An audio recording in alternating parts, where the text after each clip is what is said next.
నమస్తే మిత్రులారా, నేను జలేష్ మిశ్ని. నిన్న కాంగ్రెస్ పార్టీ హంగుల ఆర్భాటాలు మనం చూసాం. వాళ్ళు సవాలీశ్వరుడు, మేము బీఆర్ఎస్ భవన్కి వస్తా అని చెప్పేసి ఆ మాటలు మీరు చూశారు. నిన్న వాళ్ళట్లా మాట్లాడడం లేదు. బీఆర్ఎస్ పార్టీకి సంబంధించిన కృష్ణార్జునులు పిలుచుకుని ఆ ఇద్దరు దూసుకొచ్చారు. నిన్న జూబ్లీ హిల్స్ మొత్తం ట్రాఫిక్ జామ్ ఏర్పడింది. నిన్న బంజారా హిల్స్ కానీ, బీఆర్ఎస్ భవన్ దగ్గర కానీ, గన్ పార్క్ దగ్గర, కంచన్బాగ్ పోలీస్ స్టేషన్లో కంప్లీట్గా ట్రాఫిక్ జామ్ ఏర్పడిపోయింది. ఎక్కడ చూస్తే ఎక్కడ బీఆర్ఎస్ పార్టీ తొడగొడితే కాంగ్రెస్ పార్టీ తోకలు ముడుచుకున్నాయి. ఎక్కడ కనపడాలో తెలియని పరిస్థితిలో దాక్కుని తిరుగుతున్నారు. నిన్న సవాల్ విసిరి మేము బీఆర్ఎస్ భవన్కి వస్తామని చెప్పిన అదే మంత్రి జూపల్లి గారు ఏడ దాక్కున్నారు? సీదా వెళ్ళి ఆయన నాకు గాంధీ భవన్లో 10 నిమిషాల పని ఉంది, అది చూసుకొని వస్తా, ఇంతకుముందే హరీష్ రావు మాట్లాడిండు, ఆ గన్ పార్క్ దగ్గర వస్తా అని చెప్పేసి. మీరు వస్తాన్నది ఎక్కడ? యాడికొచ్చి రాజకీయాలు చేసిరు నిన్న? అంటే ఈ తెలంగాణ రాష్ట్ర ప్రజల సమస్యల మీద ఇట్లాంటి కొట్లాట లేదు వీళ్ళకు. కాంగ్రెస్ పార్టీ వాళ్ళకు రండి, రైతుల దగ్గర సమస్యలు తీర్చడానికి మేము పోతున్నాం, దమ్ముంటే బీఆర్ఎస్ పార్టీ రండి, ఇట్లా సవాల్ ఇసరాలే. కానీ ఈరోజు మేము ఇచ్చిన మాట తప్పినాం అని మీరు అంటున్నారు కదా. మేము నిరుద్యోగులకు ఉద్యోగాలు ఇచ్చినాం, మేము 6 నెలల్లోనే 60,000 ఉద్యోగాలు ఇచ్చినామని చెప్పేసి మాట్లాడుకున్న ఈ కాంగ్రెస్ ప్రభుత్వం దాని మీద పిలిచుండాల్సింది.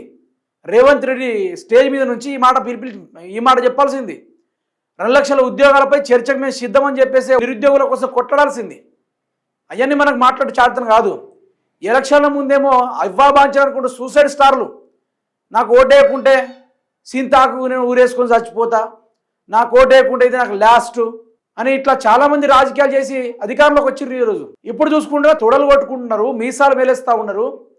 దేనికోసం ఇదంతా? సరే, మీరు కొట్టింది బాగానే ఉంది, మరి ఆ బీఆర్ఎస్ రాగానే ఎందుకు ఉరికి పోయిర్రు, ఎందుకు పారిపోయిర్రు? మరి నిలబడి సమాధానం చెప్పే దమ్ము ధైర్యం నీకు లేకుండా పోయిందా? మరి అంత భయం ఉన్నోళ్ళు సవాల్ ఎందుకు ఇసిరారు? నిన్న కాంగ్రెస్ పార్టీ వాళ్ళు బీఆర్ఎస్ భవన్కి వస్తా అని చెప్పి అవి గన్ పార్క్ దగ్గర ఎందుకు దాచుకున్నారు పోయి? మళ్ళీ ఆడ ప్రెస్ మీట్ పెట్టిర్రు.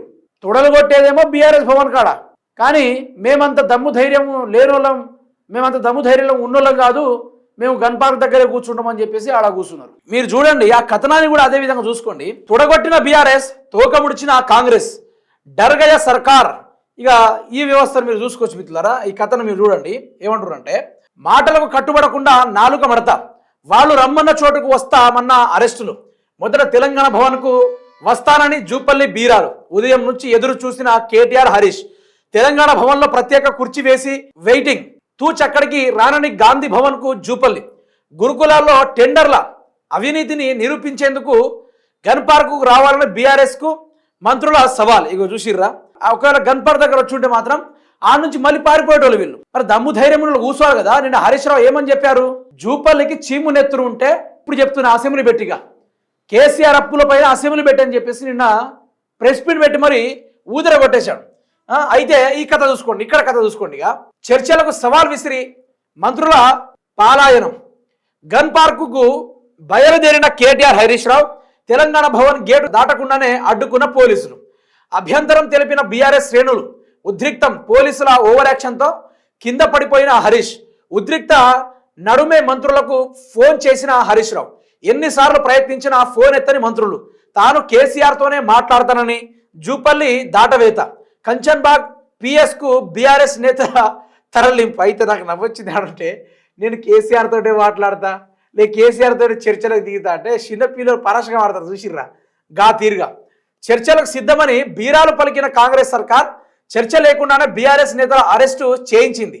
గురువారం తెలంగాణ భవన్కు వస్తానని చెప్పిన జూపల్లి కోసం ఎదురు చూసి చివరికి గర్భార్ వద్దకు బయలుదేరిన హరీష్ రావును తెలంగాణ భవన్ వద్ద అరెస్ట్ చేస్తున్న ఆ పోలీసులు. నా నవ్వేడు వచ్చింది తెలుసా. హరీష్ రావుని అరెస్ట్ చేసుకుని ఇట్లా ఆ వ్యాన్ పోతా ఉంటే ఆ వ్యాన్ దొప్పుకి వెళ్ళిపోయిందట. తొందరగా ఈ బండి తీయాలి పోలీస్ అంటే, సార్ నేను తాళం పెట్టుకొని రెడీగా ఉన్నా సార్, వాళ్ళెవరో ఉరికొచ్చి తాళం తీసుకొని పోయినట్టుంటే నిజానికి నాకు అనిపించింది, అధికారంలో కాంగ్రెస్ ఉందా బీఆర్ఎస్ ఉందా? ఎవరిని చూసి భయపడుతున్నారు, ఎవరు ఉరికిస్తా అంటే ఎవరు ఉరుకుతున్నారు? నిన్న తెలంగాణ సమాజానికి మొత్తం అర్థమైపోయింది.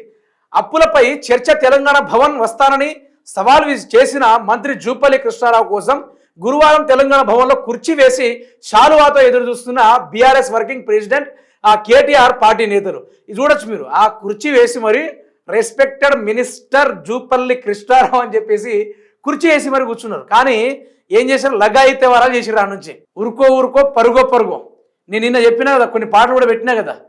ఆ తీరుగానే కాంగ్రెస్ పార్టీ వాళ్ళకు దమ్ము ధైర్యం సరిపోలే. నిన్న ఆ హరీష్ రావు కేటీఆర్ వస్తున్నారంటే వీళ్ళకి పడిపోయిందబ్బా. అసలు నిలబడి సమాధానం చెప్పేంత దమ్ము ధైర్యం లేకుండా పోయింది. ఒక్కొక్కళ్ళ వెన్నులో వణుకు, గజ్జున వణికిపోతుంది కాంగ్రెస్ పార్టీ. ఏం చేయాలో అర్థం కాక సతమతమైపోయింది కాంగ్రెస్ పార్టీ మొత్తం. తిరిగి తిరిగి తిప్పల పాలయ్యి నిన్న మళ్ళీ ప్రెస్ మీట్లు పెట్టిర్రు కాంగ్రెస్ పార్టీ వాళ్ళు. ఎక్కడ పరుగు పోతుందో ఒక్కడే చెప్పండి.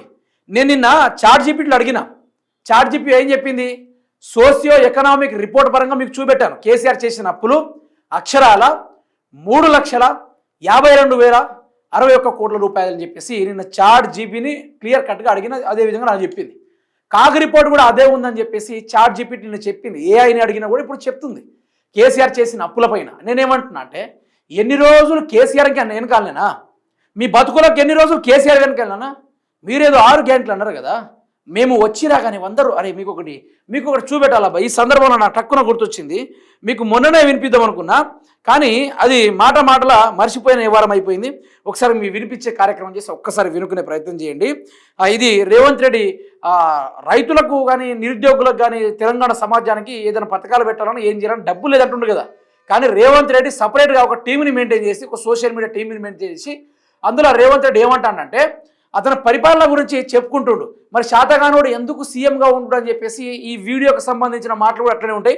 ఒకసారి మీరైతే వినుర్రి. నమస్తే లచ్చన్న. నమస్తే. రైతు భరోసా పైసలు పడ్డాయి అన్న? పడ్డాయి. ఇంకా పడలేదు. పడతాయి. ఏంది ఇంతకన్నా ఫోన్ చేస్తున్నావు? నన్ను బతకనిస్తావు లేదా? చెప్పినా కదా నీకు ఇంట్లో సామాన్లా ఏడున్నాయి పైసలు. మొన్నే కదే సత్తిగాని మిత్తి కట్టిన. అంతకు ముందు మీ చెల్లి పెళ్లి ఉందంటే బట్టలు కొనిచ్చిన. ఏడున్నాయి పైసలు? ఈ సంసారం నడుపుడేందో కానీ టార్చర్ అవుతుంది. ఫోన్ పెట్టు. చూసినావా తమ్మి, ఒక కుటుంబాన్ని నడిపించడానికే ఇన్ని బాధలు ఉంటే ఒక రాష్ట్ర ప్రభుత్వాన్ని నడిపించడానికి ఇంకెన్ని బాధలు ఉంటాయి. ఒక పక్క గత ప్రభుత్వం చేసిన అప్పుల భారం అయినా ఇంకో పక్క అభివృద్ధి పనులు చేస్తుండు, మళ్ళా అందరికి సంక్షేమ పథకాలు ఇస్తుండు. సూపర్. మన కోసం రేవంత్ అన్న చాలా తిప్పలు పడుతుండు. రైతు బిడ్డ, రైతు కోస తెలిసిన. అందుకే ఎన్ని ఇబ్బందులున్నా ఈ జూన్ 30 తారీఖు నాడు రైతుల ఖాతాల్లో రైతు భరోసా డబ్బులు వేస్తున్నారు. ఈ జూన్ 30కి ఫోన్ల మెసేజ్ మోగుతాయి. రైతు భరోసా పెట్టుబడి సాయంతో ప్రతి రైతుకు మనోధైర్యం. మోగినాయి మేము కూడా చూసినాం. మోగినాయి టక్క మోగితేనే ఉన్నాయి. ఇక మామూలుగా చూసి రాడట. ఏందట, సంసారం నడుపుడే శాతనైతే లేదు ఆ మనిషికి. తెలంగాణను మొత్తం నడిపించాలంటే మన రేవంత్ అన్న ఎంత కష్టపడి ఉంటాడు రా అంటున్నారు. మామూలు కష్టపడుతుండ్రు రేవంత్ రెడ్డి గారు, ఫుల్ కష్టపడుతుండు. ఇప్పుడు రేవంత్ రెడ్డి కష్టాల గురించి చెప్తా వినండి. తన కుర్చీని కాపాడుకోవడానికి రేవంత్ రెడ్డి గారు అక్షరాల రోజుకి 24 గంటలు ఉంటే 20 గంటలు నిరంతరం పనిచేస్తూ ఉన్నాడు. తెలంగాణ నుంచి 100 కోట్ల రూపాయలు తీసుకెళ్లి రాహుల్ గాంధీకి ఇస్తూ ఉన్నాడు. రేవంత్ కష్టం పగుని కూడా రావద్దు.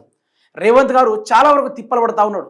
తిండి నిద్ర అన్ని మానేసి ఇప్పుడే మనం సంపాదించుకోవాలంటే తర్వాత సంపాదించుకోవాలని చెప్పేసి పేదల్లో భూములు లాక్కొని ఫార్మా కంపెనీ అనే పేరుతోటి బినామీల పేర్లు రాయించుకొని భూములు వసూలు చేసుకుంటున్నారు. మన అన్న పానీయాలు తినకుండా రేవంత్ అన్న మంచిగా కష్టపడతా ఉన్నాడు. ఆ కష్టం పొగోరికి కూడా రావద్దు. మన రేవంత్ గారు ప్రభుత్వ భూములు అట్లా ఖాళీగా ఉంటే కుదరదని చెప్పేసి వాటిని అమ్ముకుంటే మన ఆస్తులు పెరుగుతాయని చెప్పేసి రేవంత్ రెడ్డి గారు ప్రభుత్వ భూములు అమ్మేసి లీజుకి ఇస్తున్నామనే పేరుతోటి దాని మీద వస్తున్న డబ్బుల్ని మొత్తం బ్యాంక్ బ్యాలెన్స్లు ఫుల్ నింపేస్తూ ఉన్నారు. ఆ కష్టం పాకిస్తాన్ పొగోనికి కూడా రావద్దు.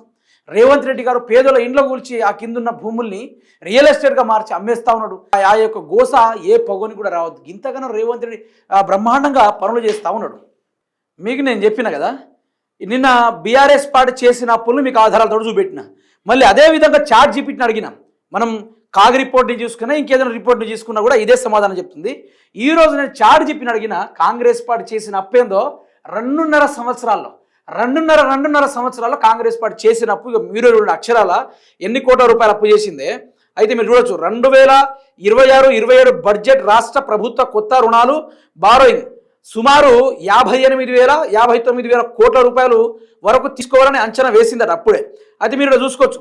2023 చివరి నుంచి 2026 వరకు తీసుకున్న మొత్తం రుణాలు, పాత రుణాలు, రీఫైనాన్సింగ్, ప్రభుత్వ సంస్థల ద్వారా చేసిన అప్పులు మొదలైనవన్నీ కలిపి ప్రత్యక్షంగా మరియు కొన్ని మీడియా సంస్థలు సుమారు 4,14 కోట్ల రూపాయలు అని పేర్కొన్నాయి.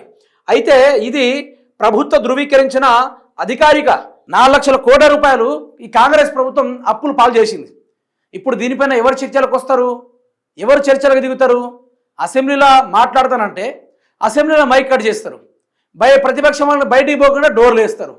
ప్రతిపక్షం వాళ్ళకి ఛాయిస్ ఇవ్వండి అంటే అసలే మాట్లాడరు, అసలే మాట్లాడనియరు, ఛాన్సులు కూడా ఇప్పారు వాళ్ళకు. ఇంకెన్ని రోజులు అప్పులు కుప్పులు. ఇప్పుడు కేసీఆర్ కూడా తెలంగాణ రాష్ట్రం ఏర్పడిన తర్వాత 70,000 కోట్ల రూపాయలతోటి తెలంగాణ రాష్ట్రం ఏర్పడింది. ఏనాడైనా కేసీఆర్ చెప్పిండా ఆంధ్ర మనకు ఇంత అప్పులు ఇచ్చిపోయింది, నేను ఏం చేయాలి, నేను పరిపాలించలేకపోతున్నా, నాకెవడు అప్పిస్తాడని చెప్పేసి ఏనాడైనా కేసీఆర్ గారు తన 10 ఏళ్ల పరిపాలనలో ఎప్పుడైనా మాట్లాడిందా? ఏ ఒక్కరోజు కూడా మాట్లాడలే. మరి రేవంత్ రెడ్డి గారు ఎందుకు మాట్లాడుతున్నారు? రేవంత్ రెడ్డి గారికి ఏం అవసరం వచ్చింది? రేవంత్ రెడ్డి గారి యొక్క మాట బయట పెట్టాల్సిన అవసరం వచ్చింది? తెలంగాణ రాష్ట్రాన్ని మొత్తం కారాకూని చేసే వ్యవహారం రేవంత్ రెడ్డిది. తెలంగాణ మొత్తం తగలబెట్టే వ్యవహారం వీళ్ళది. నేను ఒకటే చెప్తున్నా, బీఆర్ఎస్ని తట్టుకొని నిలబడ్డంటే వీళ్ళ వల్ల కాదు. వాళ్ళు ఉద్యమకారులు, ఊరికిచ్చైనా కొడతారు. వాళ్ళు ఉద్యమకారులు తగలబెట్టేస్తారు. వాళ్ళ ఉద్యమకారులు వేరే రకంగా ఉంటుంది వాళ్ళతో వ్యవహారము. అనవసరంగా మీ పరిపాలన మీరు చేయకుండా ప్రతిపక్షం వాళ్ళని గెలికి మీరు ప్రతిపక్ష హోదా పోషిస్తున్నారా? ఇక్కడ ప్రతిపక్షంతో పోటీ పడుతున్నారా? సిగ్గుండాల కొంచెమైనా. మంత్రి జూపల్లి గారికి అదేవిధంగా పొన్నం ప్రభాకర్ గారికి ఏం మాట్లాడుతున్నారు? మతుండే మాట్లాడుతున్నారా? అన్ని సన్నాసి రాజకీయాలు అంటారు వీటిని.